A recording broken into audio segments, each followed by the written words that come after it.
Hello, I'm Toycat and welcome back to our second channel geography video. This is also a series where I talk about geography and the world and stuff. And today I wanted to continue on my border series where I talk about every single border that a country does have by talking about Canada and all of its borders. Because on paper, these sound like the most dull borders you can talk about. Like, oh, this will be an easy video because Canada only borders one country, right? And most of their borders are straight lines, so that's going to be a really easy, simple fix. Also, because Canada and the US are really close allies and really friendly with each other, their borders are going to be easy and dispute-free. Well, what if I told you that actually, despite the fact that it looks like Canada borders one country, they actually border three, two of which are European countries? And what if I said that even though Canada and the US have really friendly relations today, a lot of the, development of both countries is actually down to their border, and a lot of, how the, countries have evolved is as a result of this. In fact, Canadian national identity came from one of the border disputes, and I want to talk about how that can even be possible with two, again, countries which have every reason to be friendly in today's video that hopefully you're all to enjoy. I've had so many references to the Canadian border and just cool little facts here and there across other videos, but here is my opportunity to finally go over all of them in one place, and yeah, hopefully you'll all enjoy it. Let's get straight into talking about it, going west to east with the Alaska-Canada border, because we'll get into France and Denmark and how they border Canada later, but we'll start with America and, Canada, which have the easiest starting place, because the first border is between the state of Alaska and between Canada in the states of Yukon Territory and British Columbia. And this might seem like it's a really easy border, but the funny thing about this straight line right here is it's actually a border which was agreed between, Russia and the UK. That's right, the US-Canada border at the most western point was actually agreed by two entirely different countries. And you might question how that's possible, and the simple explanation is that Alaska used to be known as Russian America. It was obviously bought by America, and for a ridiculously low price, by the way, because Russia just kept on expanding east and east and east until it even reached North America. Would have made a drastically different Cold War if this was Russia. And then obviously Canada, until less than 100 years ago, was obviously just a part of the UK or the British Empire in some form or another, British North America, which meant that this this line right here, when it was agreed, was between Russia and the UK. And it's a straight line, which is generally a terrible thing to do when it comes to international borders. You'll notice most of the ones in the world are not, because you generally want to follow geographic features to avoid cutting off communities and having weird parts where, like, people are on the wrong side and stuff. But in this case, it's mostly an okay thing to do because, again, it was such an easy thing to agree between Russia and the UK because, like, oh yeah, well, we'll just agree it roughly there because it's mostly unpopulated, it's mostly unsettled, it's mostly unsettleable, it's really cold, it's really just kind of useless land, and because of that, there's very few issues with having a straight line border. Even though it's not usually advised, it just about works between, between Alaska and between Canada. So yeah, there you go, fun fact, straight line border. However, the moment it stops being a straight line is when things get tricky. So when Russia and the UK agreed their border, they agreed it based on a bunch of really vague terms, which meant that when it became the Canada-US border, they had a bunch of issues with where it should be, because at the time they were agreeing on the border, the Yukon Territory had a gold rush somewhere near the border, and basically British Columbia wanted a bit more land because, like, oh yeah, that seems really unfair that America can have all of that. So they had a big dispute between Canada and America about this, and they agreed to have an international arbitration where they'd have a panel with 3 Americans, 2 Canadians, and a British person. They try and negotiate those, Russian-UK terms, and they try and work out something that was palatable to all sides by having a majority vote. However, again, this border right here, just this little stretch of Alaska and Canada where very few people live. The largest settlement is Juneau, where there's like 30,000 people. There are very few people living in this part of the thing, but the border itself is one of the key parts of Canadian national identity because this is what, these are the different variations that could be agreed. As you can see, there's the US border in blue, or what they had proposed in blue. There's the Canada proposed border in red, and then there's the British Columbia border in green. They wanted a lot more, but the Canada position versus the US position was what was mostly being agreed on. However, it was seen, at least by most of the people, in Canada, that the British person just went along with what the Americans were saying. They agreed with them, and they gave them a lot more than they deserved. And even though, looking back at it, that's been kind of refuted, at the time, it really felt like the British person just betrayed Canada in exchange for, like, improving, American and UK relations. Even though, now they have the special relationship. Obviously, the US is just kind of the rogue state of the UK, and they had a war just after. By agreeing on that with the US, it really warmed up the UK-US relations, and it really felt like Canada you know, Canadians, people living in British North America, felt like they were just massively betrayed by the idea of like, wait, did they seriously just give away Canadian territory just to get better relations with America? And because of that, that was a key driver in the idea of like Canadians being separate to the UK, which eventually became the issue, which led to Canada being the separate country that it is today.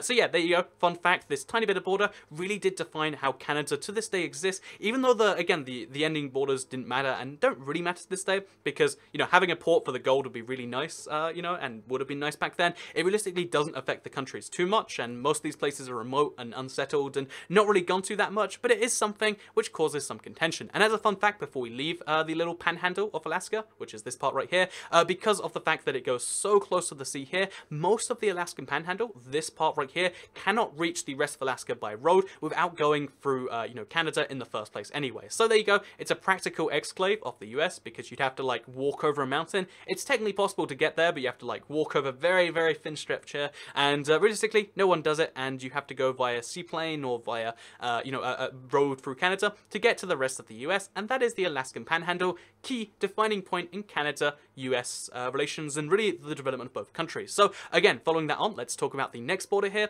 which seems like it's a nice simple one, really easy straight line, agreed upon on the 49th parallel, which by the way, I didn't know what meant. Like, you probably hear this all the time, like, oh, the 54th parallel, or like the 36th parallel, like the North Korean-South Korean border is on one of the parallels, but I never knew what they meant. But as it turns out, it's the degrees of latitude, I think, as it goes up the Earth, which means this is 49 degrees between the equator and between the North Pole. So it's 49/90ths, if you will, if you want to do fractions, up the way of the Earth. So if you look on a globe, it follows the curvature of the Earth, roughly at least, all the way along it. However, the interesting thing about this border to me is not just the fact that it's a straight line, it's the fact that they had to agree at some point the straight line would end, which they did over here and over here. And again, on both points, they cause some really weird particular issues, and it makes the border look really, really strange, right? But also, it's the fact that the border cuts right across this point, which they did not consider, and their mapping techniques weren't quite aware of, which means that there is a town called Point Roberts in the United States, which is entirely cut off from the rest of it, which means that the people here, there's about 1,300 of them, have to go, again, this is a really widely known fact, so you probably know this one already, but they have to go to school after elementary school by going into the rest of the US, by cutting across Canada, then going back into America, and then obviously on the way home, they go across Canada and back into America, which means they cross a border 4 times if they want to go to and from school if they live in Point Roberts. I don't know why we leave border stuff like this existing, but the long story short, on as far as I can tell, is just that once you've claimed land and once you've agreed on land with someone else, it's really hard to give it back, so they just leave a really, really, you know, a practical exclave, a very, very tricky place to get to in America, just kind of cut off from the rest, and it creates one of these, I guess, nightmares of like customs and border patrols and stuff like this, but it's one of the things they have to do, and that I think is rather interesting between Canada and the US. So Point Roberts, one of the weird points, and also because they, again, only realized that they should start going around Vancouver Island, they started cutting around like this, because they, again, both sides agreed, like, oh yeah, well that's kind of the capital of British Columbia, Victoria right there, we probably shouldn't have that in American hands. So yeah, that's why it looks like this on the end right here. And on the other side, if you're curious as to why the straight line ends here in a really strange way, it's because they agreed that the border between the Canada-US, again, we'll get to the rest of this later, it follows rivers and natural features until it reaches this lake right here, where they agreed it should be the northwestern corner, and then go from there straight to the 49th parallel. However, the interesting thing about that, you know, again, it seems like it's a fairly simple thing, is the fact that they didn't know how big the lake was, which meant that the northwest point later ended up being this place right here. As you can see, it's kind of ridiculous that that is the northwest point. But because they agreed that should be the border, which meets the 49th parallel, you end up with this really strange place right here, where again, the exact same thing happens. You have an American community, it's called Angle Inlet, only 60 people live in this one, it's the most northernmost point of the continuous United States, and it has the exact same issue where, like, if you live here, you need to go across from Canada to America, and, you know, like, because there's an elementary school, if I'm not mistaken, here also. Yep, elementary school. So once you go past elementary school, you have to go into Canada, back into America, to go to again, a middle school or whatever comes after elementary school in America. But my point being is that's something you have to do. Because of this ridiculous treaty they agreed, it ended up being quite favorable to the Americans, except they have land which they can't really use because it's separated. It's a practical exclave with basically no reason to exist in America, but they're very proud Americans, and that's just a fun little thing. So also, I watched a whole like documentary just on this point in the border, but one of the things I couldn't find on maps until I saw this point right here. Basically, when you go across the border, because there's so many times a day you have to do it, to go shopping, traveling, to go to school, to go to all these different things. They have a video phone, like Customs Border Patrol, and as you can see right here, you're entering the northwest angle, Minnesota. You must report to US Customs and Border Patrol via a video phone at Jim's Corner. That's right, there are video phones, and you actually just like call up a guy and you're like, we're coming in this way, this is what I have in my car, and it's like it's a video phone border they have between Canada and the United States, and the border points aren't even at the border. Again, it's 3 miles in that you actually do that at Jim's house or whatever. I just think that's crazy, and that's something you might not have known. The border between Canada and the United States is really, really strange because guess what? They agreed something in a treaty, and the US is not going to let that go, and that's why they have this entire lake that just sticks out for no reason. It's 60 people, but those 60 people are now Minnesotans and not, you know, part of the Manitoba, I think it is, the state over here. But yeah, they're proud Canadians and not Manitobans. Sorry, they're proud Minnesotans and not Manitobans. They've even got similar names, for God's sake. Anyway, with that said, the rest of the border is also quite interesting. Again, you might think, well, again, straight line, easy enough stuff. Well, first of all, it's not a perfectly straight line. If you look at it, you can notice it's a tiny bit wonky. Again, maybe you can't, maybe you can. That's because they agreed it was the 49th parallel, then they made a bunch of marker points, and they just, again, they made those marking points match. And also what they did, the thing about this border that you very rarely see elsewhere in the world, is the fact that the border looks like this. So it's actually, again, if you look anywhere on the border, you can see how there is a clear line. This isn't like a Google Maps trick. This is because they literally went through, they deforested as much as they humanly could on both sides of the border, a big, I think it's 6 meters wide, no touching zone, where essentially there is a gap between the United States and Canada for 6 meters, so that they can clearly be like, well, if you're walking through the forest and you see the gap, don't cross it. You're gonna go from one country into another one. And I know, that's kind of crazy to me that they have such a huge long border between them. They made it a straight line, and then they like cut it up and said, oh, let's make sure we know what's ours and what's yours. And in case, by the way, before we move on, I want to mention that the reason they have such a straight line border, why they agreed on that, and why it's a good idea here and it wasn't a good idea before, or it's not a perfect idea, as you can see from previous stuff, is because at the time that they agreed on this border, the vast majority of British North America hadn't been explored, mapped, colonized, and because of that, they kind of had a tricky time working out what was even over there. They couldn't find natural borders to have it on, so they're just like, okay, let's pick a parallel. You'll lose some land, we'll lose some land, but then we'll just have a straight line, and that can be easy. So yeah, that leads to the very weird straight line border between Canada and the United States. Also, there's another, again, there's so much about just this one point in the border that I find crazy. But the next thing is the town of Laurier right here. Or I think it's not quite a town, it's just the location. But there is the place of Laurier, because Americans have confusing names for their places. But basically, this is Laurier, which is a place which has the Avery Field State Airport. So this airport, as you can see right here, is it's just a general aviation airport today, but it was built just before Canada, the United States entered World War II, and as you can see right here, it goes right across from, you know, the United States into Canada. So you might wonder, why did they do that? And I've heard the popular theory is like, well, they just needed to extend the runway, and, you know, I guess they went across the border, and it doesn't really matter. But the truth is the border, the runway was particularly built, specifically, deliberately is the word I'm looking for. It was very deliberately built between Canada and the United States because before the United States entered World War II, they actually wanted to make sure that they could supply Canada. However, because they were neutral officially and they didn't want to break the neutrality, they're like, well, we can't fly planes into you because apparently that breaches international neutrality law. But what they did instead is they built a bunch of airports. There's 6 of these all along this parallel. They built 6 of these airports, and they're like, what we'll do is we'll fly some advanced military jets onto our, you know, runway, which again happens to go into Canada too, and we'll leave them there, and we don't keep track of them. If you wanted to take them, you know, if you wanted to tow them across and fly them, we wouldn't stop you. I mean, that would be theft, but we're not looking, we don't really know. And again, it's crazy that's how it is, but America just built runways across into Canada so they could give Canadians planes without having to go through the issue of like, oh, that's breaking neutrality. So yeah, they let Canada steal, but you know, really it was a gift, their planes, so that they could fight in the Battle of the Atlantic, and that is a really weird, again, quirk of the border, which is otherwise got the huge no touch zone. But yeah, they made a little bit of an exception, which again, you can see even across the runway, they made an exception just so that they could give Canada some planes, which is rather nice if you ask me. So yeah, moving on from that, let's talk about the next rather interesting thing, because again, the border seems like it's fairly logical for the most part. The further east you get, the more logical it usually is, because it follows pretty natural land features between the two countries. Again, in this case, it mostly follows a river. By the way, town of Border over here. I quite like that in Minnesota there's a town called Border, which is on the border of the US and Canada. Kind of nice, right? But yeah, basically it follows mostly the rivers, and then it follows the lakes, and again it follows them mostly in the equidistance point, and also they're the types of borders which are updated to be the middle of the river, so you don't end up with mostly, you know, weird stuff on one side or the other. But yeah, as you can see, mostly easy border between the two countries, and then it goes through Lake Erie, I think, and again, all the way through, it's just easy, like, okay, there's a clear land, border, let's make that the gap between, you know, British North America and between that of the United States. Easy stuff, goes all the way around, even with stuff like Detroit, where like, oh yeah, there's metropolitan areas which kind of go across the river, you know, from Detroit to Windsor or anything like that. You can see how, like, oh yeah, let's just agree it's halfway through the whole thing, until you get to Niagara Falls, where, by the way, you end up with two towns, which are, there's Niagara Falls, America, there's Niagara Falls, Canada. They're both similarly sized, they both share an area, but they have to go through customs every single time. Just a weird little thing. Also, by the way, in case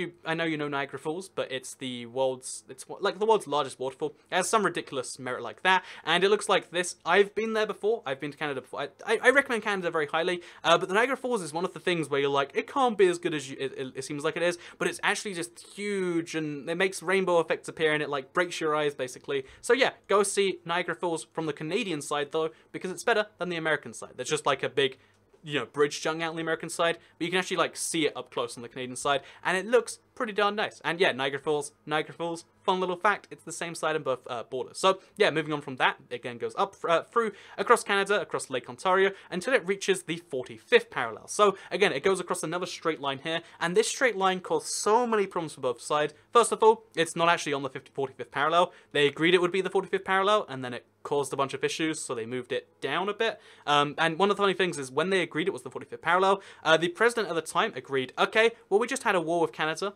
the War of 1812, I believe. Let's make sure we can fight Canada and we can defend from Canada if we need to. So that actually led to something, I believe it's just over here. It's called Fort Montgomery now, but it was called at the time Fort Blunder. And the reason for that is because the US-Canada border used to be about a mile lower. Again, they agreed to raise it eventually, but it used to be a mile lower, which meant that what the Americans spent a lot of money developing a fort, being like, yeah, we'll protect ourselves against the Canadians. But then it turned out, the reason it's called Fort Blunder is that they actually built it on the Canadian side of the border. It's one of my favorite just weird, like, big blunders of history fact, like, oh yeah, well, we tried to build a fort, but then it turned out we built it in Canada by accident, so we had to let them have it, and the locals just, like, salvaged the fort, took all they could, and although eventually the border was agreed to be just a little bit north of the 45th parallel, because it caused a whole host of issues, I just find it hilarious that there's, like, a fort blunder, where they're like, yeah, we're gonna defend ourselves by building things accidentally across the border, and again, big no-no to do that, which is why that belonged to Canada for quite some time. So yeah, it follows the 45th parallel and creates some of the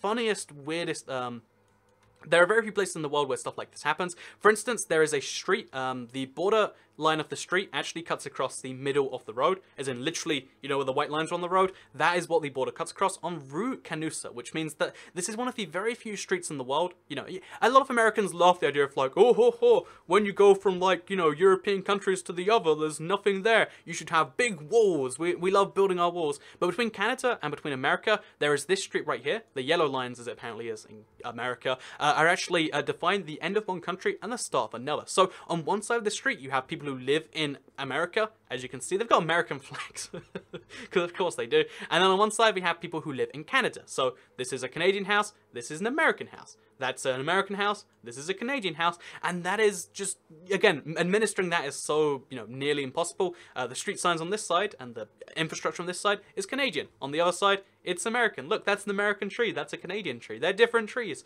And what makes it even crazier than that is the fact that this is Quebec we're talking about. A lot of people don't like when I say Quebec, but, you know, this is Quebec we're talking about here, which means that it's actually not only a gap between countries, it's a language barrier gap. And given that this also, the most, notable place this happens, between Stansted and Derby Line apparently, is over here, where basically you have a lot of buildings where, because they were built before the border was agreed, again, they moved the border, so it moved them through here, it actually means you have a bunch of buildings where the front door is on the American side, but the building is in Canada, and it means that you just, essentially, you have an impossible to administer border, where, again, language changes, country changes, the again, all of these things change, but it just kind of works. And yeah, there you go. To every American who says, ho, ho, ho, ho, ho, it's crazy how you can just cross the street. This is the reason Germany has so many problems. Again, the amount of, like, comments I read like that on the Germany video in particular, it's like, well, guess what? America and Canada have literally that. You can just drive down the street and you're going to end up in Canada. Oh, sorry. America, or Canada, the opposite one. But yeah, and also when you cross that line, it goes from being, again, this is a very American town, just south of here. Let me just show you some stuff. This is Main Street. For some reason, the Google Maps in the area is from like 2008 and it looks terrible. But look, this is very clearly English. This is very clearly an American town. There's a saloon there.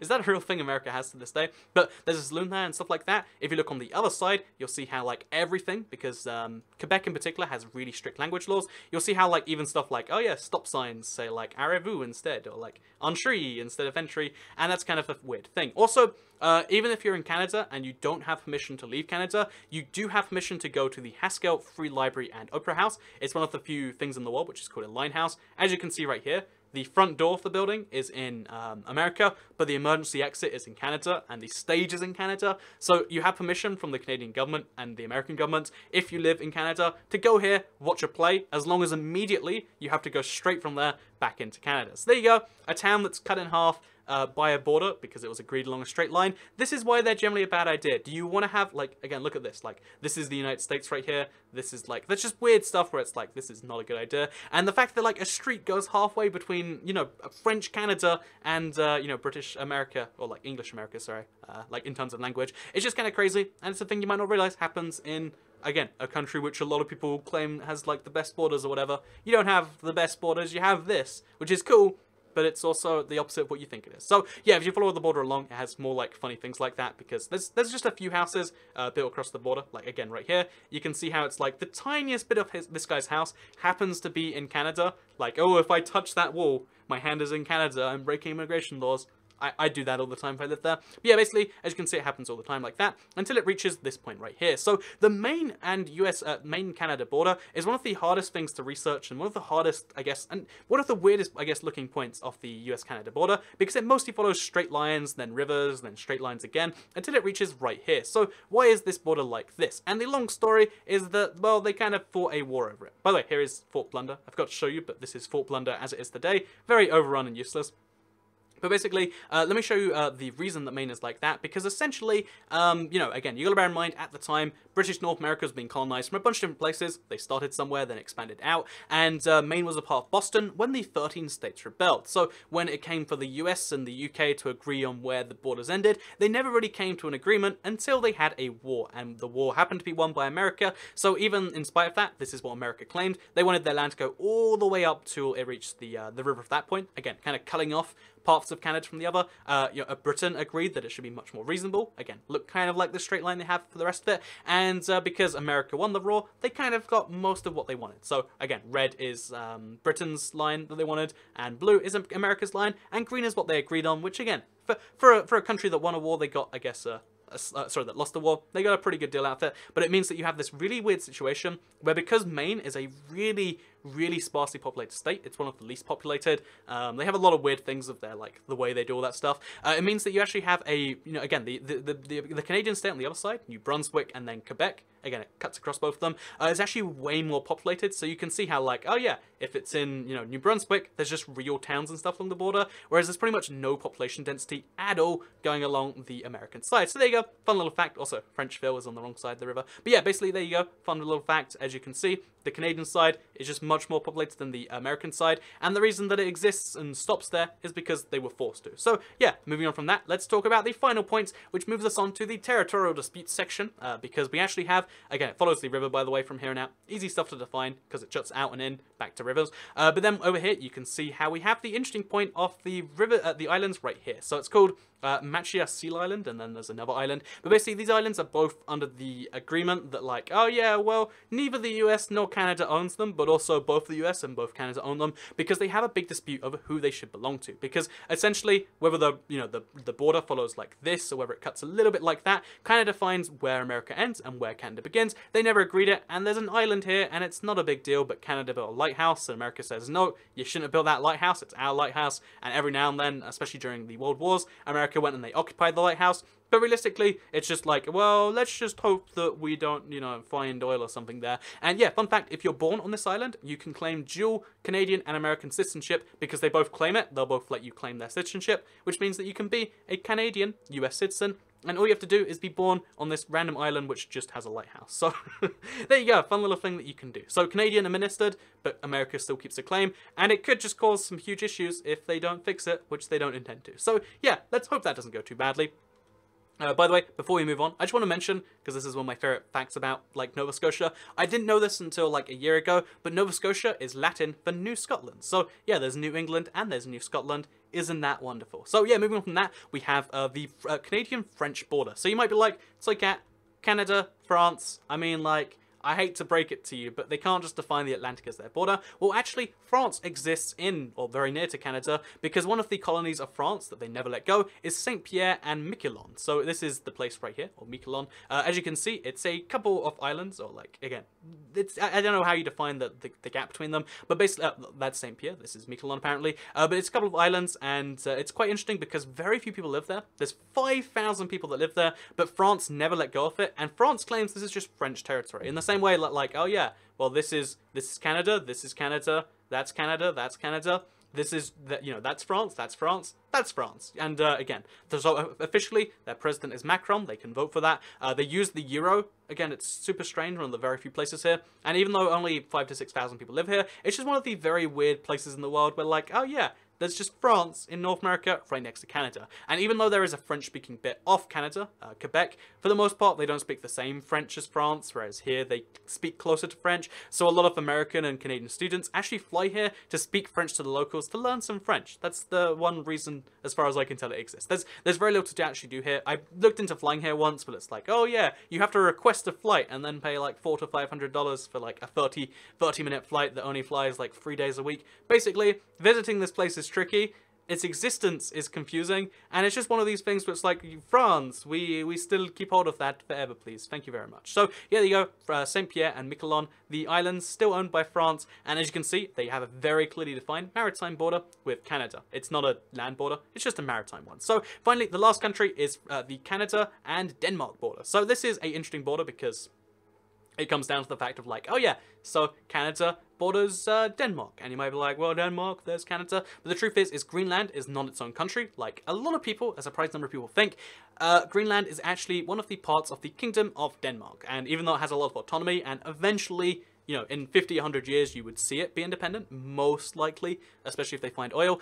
Greenland is still a part of Denmark, which means that the Greenland-Canada disputes, which as you can imagine, they come very, very close, are somewhat plentiful. And although they fixed every single one of these disputes, they couldn't fix one of them because of just the, again, I think when you see it, you'll be like, oh yeah, I guess how would you resolve that? Because Han Island is a big disputed island, or a small disputed island, I should mention, between, it's a big dispute over a small island between Canada and between Denmark. So this is Han Island right here. There is nothing of note at all going on here. Like, this is the island, like, it's really, really low res apparently, but this is the island. There is like, there is essentially nothing of worth at all that we know of right now that exists right here. So what is the big deal? Why can the two countries not agree who it belongs to? Well, essentially, you have a thing called territorial waters, and the sea between Denmark and Canada is very clearly agreed as being like halfway between them. However, that halfway point border, as it goes across here, gives this to Greenland or Denmark, and gives this to whatever. But then the Han Island is about halfway. It's not quite halfway. It's very slightly closer to Greenland.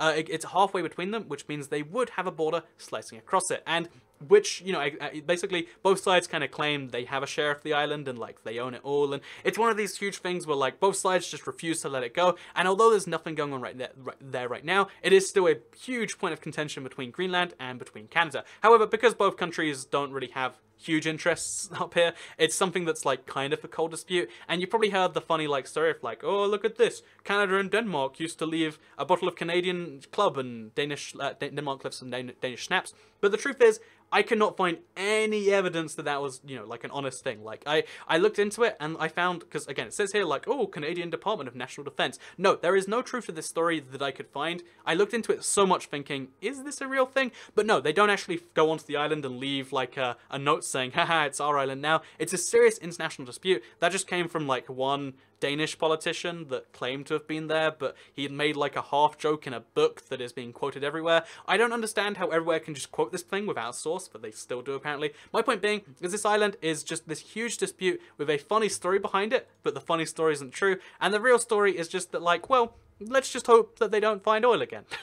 In fact, when it comes to any dispute, it's just like, let's just solve this before oil comes up, I think is the 2017 motto for things. And yeah, right now they do negotiations every now and then. They have the passive aggressive, like they have Google advertisements bought for it. Basically, it's just a funny little island that belongs to Denmark or maybe to Canada. Who knows? We'll find out later. Or they'll go to war over it. Who knows? So yeah, there you go. There's the last little dispute between Canada and Denmark, because again, most of Canada's land actually exists in the form of their more remote, very unpopulated territories, Nunavut, the Northwest Territories, and Yukon Territory. But yeah, that's where most of their land is, but very few of their people are. And as time goes on, Canada will be one of the few countries which really benefits from global warming, because all of that land will become slowly more usable. Because again, like Alert right now is the world's most northernmost permanently inhabited place, even though it's got like 6 people living there, because it's a military base. And eventually, Alert might go from being like, oh yeah, you'll die because it's, as of right now, it's minus 21 degrees right there. It might be like, oh, it's only minus 10. Wow, it's livable and stuff. And eventually, yeah, the Canadian Arctic will be usable one more time. Also, the Northwest Passageway is a whole thing. And there's a lot of fun facts about Canada as time goes on. And we could talk about all of those, but that might have to be for another video. So that is how you can talk about Canada and its borders for 30 minutes, apparently, as it turns out.